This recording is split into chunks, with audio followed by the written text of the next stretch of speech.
Alright guys, this is Zach with Last Flight Calls. We're going over our how-to series. This is our Deceiver Goose Call in the Delrin series. And we're going to start with kind of the fundamentals.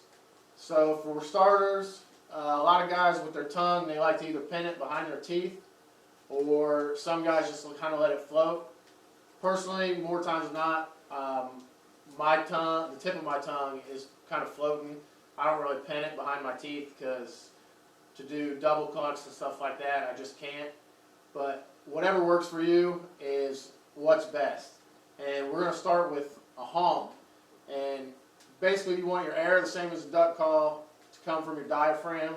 And you're going to break it over to make it get that last rollover of the reed. And you're going to do that with your tongue. You're not going to change your air pressure at all.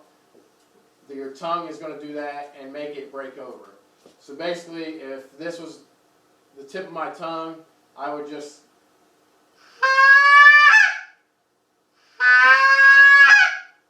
and that's what's making it pop over to give that finish out the honk, which is basically the cluck portion, which will be later. So once you do that and you can get it to where you just have that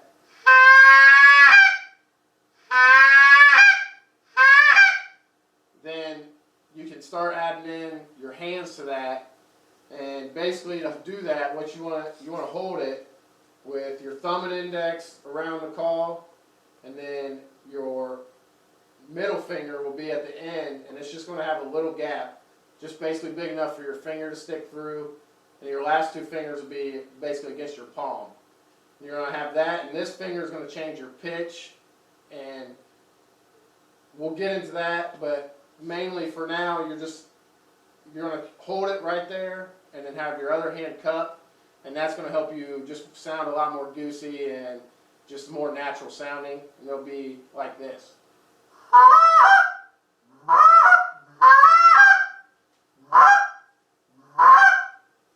And that's kind of the basics of the honk. If you can get that down, later we're going to roll into clucks and more advanced notes and more of how to change the pitch with your hands and sound like multiple geese at the same time while still keeping that realistic sounding call.